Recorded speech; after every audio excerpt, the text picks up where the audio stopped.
김소연 기자입니다. 오늘은 성수동에서 막걸리 사업을 하시는 젊은 사업가님 모셨습니다. 누구일까요? 안녕하세요.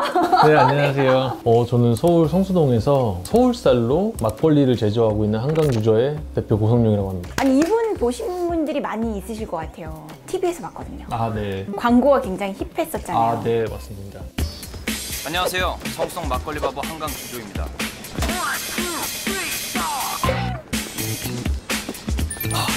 진짜 맛있어요. 그러니까 서울에서 재배되는 쌀로만 막걸리를 만드는 기업인 거네요. 네, 서울에서 나오는 쌀로만 술을 만드는 회사라고 말하면 좋을 것 같아요. 종류는 총 제품은 3가지인데 나루 생막걸리라는 제품 중에서도 6도 제품이 있고 11.5도 제품이 있고요. 또 대한제분 곰표랑 협업해서 나온 표문 막걸리 이렇게 되어 있습니다. 한번 보여주세요. 네. 저희가 이 나루 생막걸리 6도 제품인데요. 저 사실 먹어봤어요. 아, 그러세요? 되게 깔끔하더라고요, 맛이. 무감미료 생막걸리입니다. 저희 나루 생막걸리 같은 경우는 탄산감이 없고 혹은 적거나 쌀에서 나오는 천연 단맛이 좀 또 목 넘김이 좋은 그런 막걸리입니다. 이거 광고 협찬 아니에요? 혹시 오해하실까봐? 아, 네. 네. 막걸리를 좀 익숙하신 분들이 저희 술을 접하게 되면 밍밍하다라는 말씀도 많이 하시고 김 빠진 막걸리 같다 이렇게 말씀하시기도 하는데 저희는 사실 이게 좀 더 대중화가 돼야 된다라고 생각은 해요. 네. 조선시대나 더 나가서 삼국시대까지도 막걸리를 빚어가면서 먹었던 나라인데 그땐 감미료가 없잖아요. 아, 그렇죠. 그때는 없죠, 그런 거. 쌀에서 나오는 단맛과 누룩에서 나오는 향미와 이런 것들을 최대한 잘 제조 방법들을 달리 해가면서 만든 술들인데 그런 것들이 좀 더 대중화가 돼야 되지 않을까 싶어서 첫 제품으로 이렇게 만들게 되었습니다. 와, 한 달에 몇 개 정도 팔려요? 크게 보면 나루생 막걸리, 표문 막걸리 합쳐서 45,000병에서 5만 병 정도 판매를 하고 있고요. 다 합쳐서? 네. 와. 저희 제조장이 일반 건물에 위치하고 있다 보니까 제조 설비를 넣을 수 있는 공간이 좀 작아요. 네. 저희가 생산할 수 있는 맥스 수량을 생산을 하고 있는 상황입니다. 그럼 그 유명한 우리 막걸리 맛이나 볼까요? 네, 좋습니다. 와, 오늘 아침부터 우리 술 방송을 하네. 한번 드셔보시죠. 네네, 각각. 보통 막걸리는 흔들면 이제 한번 눌러주고 이렇게 네, 빼주고 네. 하잖아요. 저희 술 같은 경우는 그냥 탄산이 없으니까. 와, 거의 좋다. 없어서. 짠. 오, 향이 좋다, 되게. 헉, 뭐야, 맛이 달라요. 제가 마트에서 사 먹은 거랑 맛이 달라요. 왜 다르지? 훨씬 맛있는데? 그 이제 유통 과정 중에 좀 발효나 이런 것들이 좀 되다 보니까 표문 막걸리. 네. 그 유명한 표문 막걸리를. 오, 맛있어. 되게 맛있어요. 여러분도 한 잔. 나루생 막걸리보다는 좀 더 산미도 있고 네. 향도 좀 다양하거든요. 네. 누룩이 정말 많이 들어간 술이라서. 원샷 했어요. 아이, 감사합니다. 되게 맛있어요. 아니, 근데 대표님 원래 일반 직장 생활을 하시다가 카페 네, 하시다가 네. 그다음 이제 양조 사업을 하게 되셨다고 들었어요. 그 창업 스토리를 좀 듣고 싶어요. 어떻게 하시다가 이렇게 직업을 휙 바꾸셨는지. 학창 시절 때부터 나만의 브랜드를 좀 만들고 싶다는 생각이 가장 컸거든요. 제 꿈이었고 요리 브랜드를 하고 싶기도 하고 뭐 주얼리 브랜드를 하고 싶기도 하고 5년 뒤에 딱 그만두고 나와서 내 걸 차려야 되겠다는 생각으로 이제 그 취업을 하게 됐거든요. 그때는 이제 주얼리 회사에 취업을 했고 브랜드 마케팅 담당으로 직장 생활을 했습니다. 하고 5년 차에 그냥 뭘 해야 되겠다는 생각은 하지 않고 목표했던 5년을 채웠으니 그만둬야 되겠다. 나와서 뭘 해야 될지 찾았어요. 아, 일단 그만뒀어요. 네. 이직하는 것도 아니고 내가 뭘 준비를 해서 창업을 하는 것도 아니고 뭔가를 하기 위해서 그만둔다고 하니까 주변에서 다 만류를 했었는데 소사무실을 하나 구해서 뭘 할지 이제 또 찾아보고 고민을 많이 했었습니다. 그래서 커피는 커피만 파는 게 아니라 그 공간과 복합적으로 뭔가 문화를 엮을 수 있다고 좀 생각을 했거든요. 지금도 그렇게 믿고 있고 그래서 커피를 하자. 첫 브랜드는 커피 브랜드로 시작을 하자. 한 1년 정도 준비를 또 했거든요. 뭐 커피도 배우고 브랜드 컨셉도 잡고 이제 입지도 찾고 이런 것들 과정들이 꽤 오래 걸렸었던 것 같아요. 2013년, 12년 이때 창업을 했습니다. 어디에 하신 거예요? 저는 성수동에 그 당시 성수동에 제가 또 카페를 한다고 네. 주변에 얘기를 했을 때 다 또 만류를 아무것도 없었거든요. 그니까. 제가 생각했던 카페 브랜드의 컨셉과 굉장히 부합했었어요. 서울에서 할 수 있는 곳은 성수동밖에 없을 거다라고 생각하고 그냥 성수동에서 자리를 구했죠. 부동산을 보는 안목이 되게 뛰어나신가 보다. 아, 그땐 진짜 성수동에 뭐가 없었는데. 지금하고는 좀 분위기가 다르긴 했었어요. 카페를 몇 년 하신 거예요?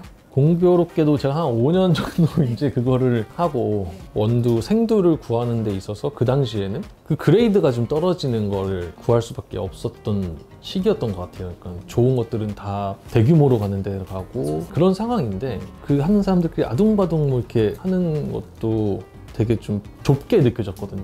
커피라는 것 자체의 진정성에 대한 좀 의문이 좀 들어서 좀 더 유의미한 사업을 하고 싶다라는 생각을 했습니다. 그래서 그 당시 전통에 대한 관심도 좀 저도 많이 가지고 있었고 우리나라도 굉장히 역사가 깊고 재밌는 문화들이 많은데 많은 분들이 즐기고 우리도 즐겨야 우리가 더 발전할 수 있겠다 문화적으로 그런 생각을 이제 개인적으로 좀 했어요. 그러다 보니 18년 초 이때쯤 이제 정리를 일단 그만두기. 아, 대표님이 일단 그만두기구나. 얘기하다 보니까 그렇게 됐네요. 그래서 성공하실 수가 있는 것 같기도 해요. 돌아갈 길을 만들면 성공할 수 없는 것 같기도 해요. 내가 뭔가를 하면서 다른 거를 준비를 하는 가능하신 분들이 있으면 굉장히 좋은 거고 정말로 저는 그럴 수 있는 사람은 아니다 라는 걸 알고 있기 때문에 저와 함께 사업을 하고 있는 저희 이제 이사님이랑 둘이 이제 술을 좀 즐겨 먹던 친구 사이인데 그 소주 맥주를 굉장히 즐겨 먹다가 너무 지겹다 다른 것도 좀 많이 먹어보자 그래서 뭐 크래프트 비어도 먹고 와인도 즐기고 위스키도 즐기고 뭐 무감비료 막걸리나 지역 막걸리 이런 것도 좀 즐겨 먹고 그러다가 어느 날 그 술을 한번 만들어 보면 어떨까 우리가 왜 막걸리라고 하면 싸구려 저렴한 올드하고 이런 이미지를 가져야 되냐 막걸리 정말 좋은 술 아니냐 그러니까 우리 전통술인데. 우리가 한번 해보자 근데 뭘 알아야지 하잖아요 그러니까 그치. 그래서 다음날 그 교육기관에 바로 등록을 하고 그럼 일단 배워보면서 그걸 준비를 해보자 그리고 이제 한강주조를 설립을 하신 거는 사업자는 2018년 11월 15일 날 냈고요 근데 첫 제품은 2019년 6월 24일 날 근데 이제 양조업은 이제 뭐 어떻게 등록을 해요? 사업자 등록하고 이럴 때 뭘로 등록? 이게 국세청에서 관리가 되는 거거든요. 그다음에 설비는 따려고 하는 면허들의 기준들이 있어요. 그 기준에 맞춰서 설비를 갖춰놓고 허가 신청을 한 다음에 그 허가가 득하면 그걸로 사업자에다가 이 제조를 넣을 수 있는 거예요. 제조 면허증을 따야 됩니다. 면허증을 따려면 어떤 요건을 충족해야 돼요? 예를 들어서 소규모 제조 면허업이 있고 지역특산주 면허업이 있으면 그 중에서도 각각 주종들이 있잖아요. 주종이 탁주다, 혹은 약주다, 증식 소주다, 일반 소주다, 리큐르다 이런 것들이 쭉 주종들이 있는데 소규모 주류 제조라고 하면은 탁주 면허를 낼 거면 이 탁주 면허에 맞는 설비들을 갖춰놔야 돼요. 근데 신청을 하면 또 주류면허지원센터와 그 해당 지역의 세무서의 조사관님께서 같이 나오셔가지고 시설 점검을 하시고 그게 문제가 없으면 이제 면허를 내게 되죠. 그러니까 한강주조는 그러면 탁주. 지역특산주 면허고 저희는 탁주, 약주, 중립소주 이렇게 3개 면허 가지고 있습니다. 대한민국에 가장 많은 사람들이 모여 살고 한국의 수도인데 뭔가 대표할 수 있는 막걸리를 만들고 싶다가 서울에 자리를 잡게 된 이유거든요. 서울에서 나는 서울쌀로 서울에서 생산을 해야지만 그 지역을 대표할 수 있는 막걸리가 될 수 있겠다라고 생각해서 서울쌀을 쓰고 있는 겁니다. 막걸리 사업을 시작하시면서 겪으셨던 어려움들도 많이 있잖아요. 오랫동안 기억하는 스타일은 아니라서 진짜 되게 성격이 좋으신가 보다.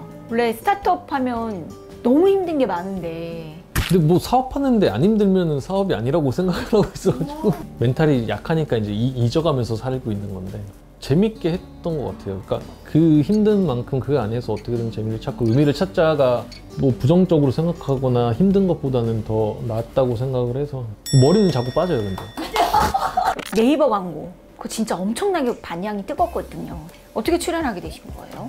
네이버에서 SME를 지원해주는 프로그램을 이제 막 만드셨나 봐요. 그거를 홍보하는 수단으로 다양한 것들을 만드셨는데 그 중에 TV CF에 저희가 이제 출연을 하게 된 겁니다. 스마트 스토어에서 활동하고 있는 좀 재밌는 업체가 있으면 소개를 좀 해줘라. 그래서 그 업체들을 소개를 다 받으시고 저희한테 제의가 먼저 들어왔어요. 저희는 무조건 좋다고 하고 진행을 하게 됐습니다. 그래서 거기서 나오는 컨텐츠가 막걸리 병을 이렇게 던지고 저희 나루생 막걸리 던지고 그걸 제가 받아서 뜯어서 이제 먹는 게 메인이거든요. 사실 그 컨텐츠를 저희가 기존에 한강주조에서 만들어서 가지고 있었던 컨텐츠예요. 그러니까 네이버 쪽 담당하시는 분이 그 영상을 보고 너무 재밌다. 다른 걸 콘티를 잡지 말고 그냥 이걸 최대한 활용을 했으면 좋겠다 하셔서 또 수출도 하신다고 들었어요. 막걸리가 사실 수출 문의가 굉장히 많긴 한데 수출이 쉽진 않거든요. 이 유통기한이나 생막걸리이기 때문에 기회가 좀 잘 돼서 싱가포르에 첫 수출을 진행했었습니다. 그러니까 9월 초에 첫 수출을 했고 곧 또 재수출 한 번 더 하는 걸로 알고 있어요. 수출은 어떻게 하게 되신 거예요? 저희가 이제 박람회나 이런 것도 좀 참가를 많이 하잖아요. 또 바이어분이 저희 부스에 오셔서 가지고 시음해보시고 마음에 드셔서 바로 수출하게 됐습니다. 와, 한강 주조를 어떤 회사로 키우고 싶으신 거예요? 과거의 화려한 우리의 문화를 현재로 가지고 와서 지속 가능한 문화로 만들자가 이제 저희 회사의 비전인데 제품뿐만 아니라 주류 문화, 술과 관련된 음식 이런 것들을 좀 더 많이 접목을 시켜서 한국적인 술 문화를 좀 더 만들어가는 그런 회사. 또 와이너리 같은 데 가면 포도밭이 쫙 펼쳐져 있고 양조장 하나 딱 서 있잖아요. 저희 한강주조는 이제 쌀로 술을 만드니까 오셔서 같이 모내기도 하고 벼베기도 하고 그 쌀로 술도 만들고 같이 즐기고서 먹고 그런 문화를 만들어가는 회사가 되고 싶습니다.